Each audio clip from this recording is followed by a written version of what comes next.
On en a fait état à Tout le monde en parle il y a 2 semaines. J'aime y revenir aujourd'hui, maintenant que les projecteurs sont rendus ailleurs. C'est le sujet de la violence faite envers les femmes. Vous avez vu comme moi cette publicité du gouvernement où on voit un conjoint jaloux engueuler sa compagne en lui interdisant de quitter la maison de la même façon qu'il se fait empêcher sans aucune raison de sortir du stationnement payant. Je pleure à chaque fois que je vois cette publicité. 5 femmes ont péri entre les griffes d'un conjoint violent depuis le début de l'année. Les experts disent que si la société doit tisser un filet social efficace pour protéger les victimes, elle doit aussi prévenir ces crimes en misant sur l'éducation. L'espace occupé par les femmes dans plusieurs secteurs d'activité annonce des changements heureux et importants.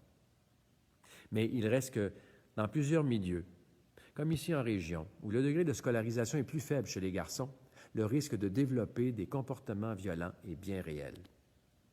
Et j'ai eu l'occasion, dans mon ministère passé, d'aider plus d'une fois des femmes à se sortir de l'enfer dans lequel les enfermait leurs conjoints. Il faut du temps, de la patience et des paroles qui font sentir à l'autre qu'elle est capable de s'en sortir et surtout qu'elle aura les ressources pour l'accueillir une fois sa décision prise. Dans la Bible, on voit une fois Dieu se mettre en colère contre son peuple et c'est Moïse qui agit vis-à-vis Dieu pour le raisonner et le faire renoncer à châtier. Comme quoi, le dialogue et l'écoute peuvent être d'une aide précieuse pour vaincre le cycle de la violence. Les gars, la violence faite aux femmes, ça s'arrête là, maintenant. Faites-vous aider.